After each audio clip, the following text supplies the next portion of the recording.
वैकुंठ धाम कैसा है? हिंदू सनातन धर्म में वैकुंठ धाम की चर्चा बहुत होती है। शिवलोक, गोलोक, ब्रह्मालोक, पाताल लोक, विष्णु लोक, स्वर्ग लोक और यमलोक होते हैं, उसी तरह वैकुंठ लोक भी होता है। यह वैकुंठ धाम या लोक कहाँ पर स्थित है और कैसे है यह लोक? कौन वहां जा सकता है और क्या है इस लोक की खासियत? वैकुंठ का शाब्दिक अर्थ है जहाँ कुंठा न हो। कुंठा यानी निष्क्रियता, अकर्मण्यता, निराशा, हताशा, आलस्य और दरिद्रता। इसका मतलब यह हुआ कि वैकुंठ धाम ऐसा स्थान है जहां कर्महीनता नहीं है, निष्क्रियता नहीं है। कहते हैं कि मरने के बाद पुण्य कर्म करने वाले लोग स्वर्ग या वैकुंठ जाते हैं। हालांकि वेद यह नहीं कहते हैं कि मरने के बाद लोग स्वर्ग या वैकुंठ जाते हैं। वेदों में मरने के बाद की गतियों के बारे में उल्लेख मिलता है और मोक्ष क्या होता है इस पर ही ज्यादा चर्चा है। खैर, हम आपको पुराणों की धारणा अनुसार बताना चाहेंगे कि वैकुंठ धाम कहाँ है और वह कैसा है। वैकुंठ धाम कहाँ है? हिंदू धर्म के अनुसार कैलाश पर महादेव, ब्रह्मलोक में ब्रह्मदेव बसते हैं। उसी तरह भगवान विष्णु का निवास वैकुंठ में बताया गया है। वैकुंठ लोक की स्थिति 3 जगह बताई गई है: धरती पर, समुद्र में और स्वर्ग के ऊपर। वैकुंठ को विष्णु लोक और वैकुंठ सागर भी कहते हैं। भगवान श्री कृष्ण के बाद इसे गोलोक भी कहने लगे। चूंकि श्री कृष्ण और विष्णु एक ही हैं, इसीलिए श्री कृष्ण के निवास स्थान को भी वैकुंठ कहा जाता है। पहला वैकुंठ धाम। धरती पर बद्रीनाथ, जगन्नाथ और द्वारिकापुरी को भी वैकुंठ धाम कहा जाता है। चारों धामों में सर्वश्रेष्ठ हिंदुओं का सबसे पावन तीर्थ बद्रीनाथ नर और नारायण पर्वत श्रृंखलाओं से घिरा अलकनंदा नदी के बाएं तट पर नीलकंठ पर्वत श्रृंखला की पृष्ठभूमि पर स्थित है। भारत के उत्तर में स्थित यह मंदिर भगवान विष्णु का दरबार माना जाता है। बद्रीनाथ धाम में सनातन धर्म के सर्वश्रेष्ठ आराध्य देव श्री बद्रीनारायण भगवान के 5 स्वरूपों की पूजा अर्चना होती है। विष्णु के इन 5 रूपों को पंच बद्री के नाम से जाना जाता है: श्री विशाल बद्री, श्री योगध्यान बद्री, श्री भविष्य बद्री, श्री वृद्ध बद्री और श्री आदि बद्री। बद्रीनाथ के अलावा द्वारिका और जगन्नाथपुरी को भी वैकुंठ धाम कहा जाता है। कहते हैं कि सतयुग में बद्रीनाथ धाम की स्थापना नारायण ने की थी। त्रेतायुग में रामेश्वरम की स्थापना स्वयं भगवान श्री राम ने की थी। द्वापर युग में द्वारिका धाम की स्थापना योगीश्वर श्री कृष्ण ने की और कलयुग में जगन्नाथ धाम को ही वैकुंठ कहा जाता है। पुराणों में धरती के वैकुंठ के नाम से अंकित जगन्नाथपुरी का मंदिर समस्त दुनिया में प्रसिद्ध है। ब्रह्मा और स्कंद पुराण के अनुसार पुरी में भगवान विष्णु ने पुरुषोत्तम नीलमाधव के रूप में अवतार लिया था। दूसरा वैकुंठ धाम। दूसरे वैकुंठ की स्थिति धरती के बाहर बताई गई है। इसे ब्रह्मांड से बाहर और तीनों लोकों से ऊपर बताया गया है। यह धाम दिखाई देने वाली प्रकृति से 3 गुना बड़ा है। इसकी देखरेख के लिए भगवान के 96 करोड़ पार्षद तैनात हैं। हमारी प्रकृति से मुक्त होने वाली हर जीवात्मा इसी परमधाम में शंख, चक्र, गदा और पद्म के साथ प्रविष्ट होती है।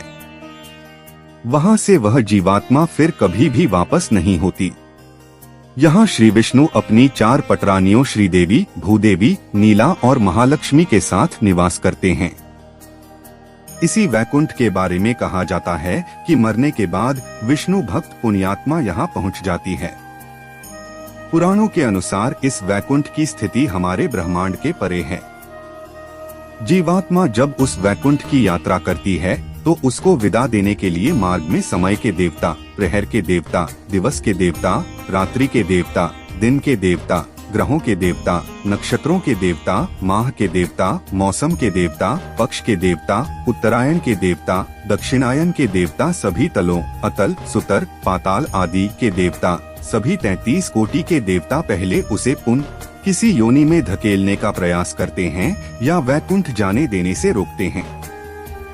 लेकिन जो जीवात्मा प्रभु श्री विष्णु की शरणागति होता है उसको ये सभी एकपाद विभूति के अंतिम सीमा तक जाते हैं और त्रिपाद विभूति के बाहर प्रवाहित होने वाली विरजा नदी के तट पर छोड़ देते हैं।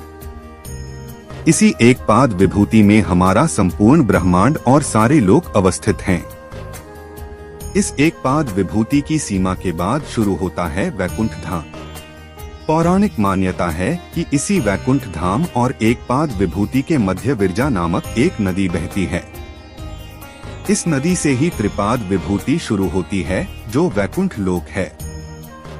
मुक्त होने वाली जीवात्मा को जब सभी देवता विरजा नदी तक छोड़कर जाते हैं तब वह जीवात्मा नदी में डुबकी लगाकर उस पार चली जाती है। उस पार से पार्षदगण उसको सीधे श्रीहरि विष्णु के पास ले जाते हैं। वहां वह उनके दर्शन करके परम आनंद को प्राप्त करता है। इस प्रकार त्रिपाद विभूति में ही वह जीवात्मा सदा के लिए स्थापित हो जाती है। पुराणों में इस वैकुंठ धाम का बड़ा ही रोचक चित्रण किया गया है। हे अर्जुन, अव्यक्त अक्षर इस नाम से कहा गया है। उसी अक्षर नामक अव्यक्त भाव को परमति कहते हैं तथा जिस सनातन अव्यक्त भाव को प्राप्त होकर मनुष्य वापस नहीं आते वह मेरा परम धाम है। गीता अध्याय 8 श्लोक 21। तीसरा वैकुंठ धाम। भगवान श्री कृष्ण ने द्वारिका के बाद एक और नगर बसाया था जिसे वैकुंठ कहा जाता था। कुछ इतिहासकारों के मुताबिक अरावली की पहाड़ी श्रृंखला पर कहीं वैकुंठ धाम बसाया गया था जहां इंसान नहीं सिर्फ साधक ही रहते थे। भारत की भौगोलिक संरचना में अरावली प्राचीनतम पर्वत है। भूशास्त्र के अनुसार भारत का सबसे प्राचीन पर्वत अरावली का पर्वत है। माना जाता है कि यहीं पर श्री कृष्ण ने वैकुंठ नगरी बसाई थी। राजस्थान में यह पहाड़ नैऋत्य दिशा से चलता हुआ ईशान दिशा में करीब दिल्ली तक पहुंचा है। अरावली या अरवली उत्तर भारतीय पर्वतमाला है। राजस्थान राज्य के पूर्वोत्तर क्षेत्र से गुजरती 560 किलोमीटर लंबी इस पर्वतमाला की कुछ चट्टानी पहाड़ियां दिल्ली के दक्षिण हिस्से तक चली गई हैं।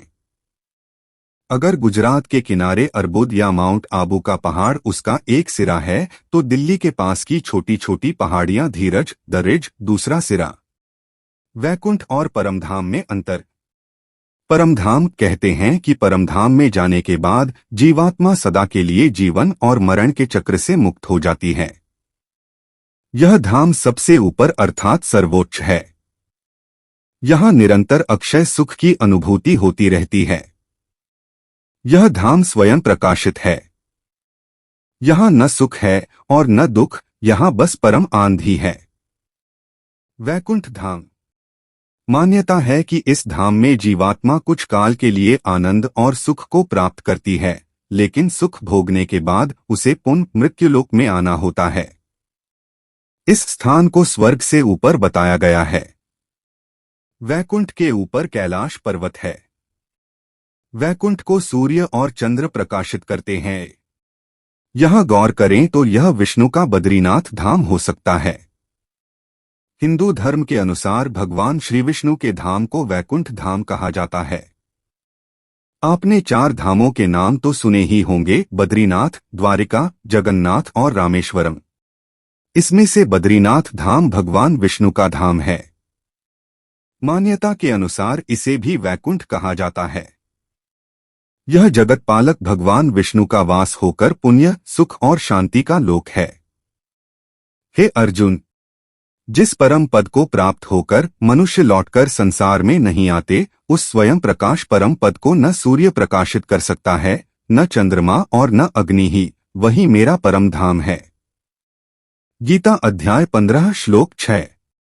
हे अर्जुन, ब्रह्मलोक सहित सभी लोक पुनरावर्ती हैं, परंतु हे कुंती पुत्र, मुझको प्राप्त होकर पुनर्जन्म नहीं होता, क्योंकि मैं कालातीत हूं और ये सब ब्रह्मादि के लोक काल द्वारा सीमित होने से अनित्य हैं। गीता अध्याय 8 श्लोक 16।